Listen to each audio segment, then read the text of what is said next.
కాసేపైనా కల్లోనైనా నీ ఊహలే క్షణాలు ఉన్నాయా, ఒంటరితనాలు ఉన్నాయా?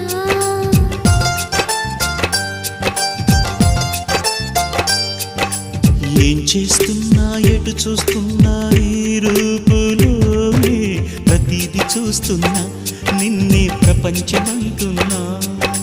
మమతలు చిందిన మధువుల విందుకు అతిథులుగా ఆహ్వానిద్దాం ఆరారు కాలాలని. అలలకు అందని జాబిలిని వెన్నెల వానగదించుకొని గెలిచే సంద్రంలా సంతోషం పొంగిపోని. నా కోసం నిన్నే నా జతగా ఏ దైవం పంపేనో బహుమతిగా. నిన్ను నన్ను పెనవేసే ప్రేమి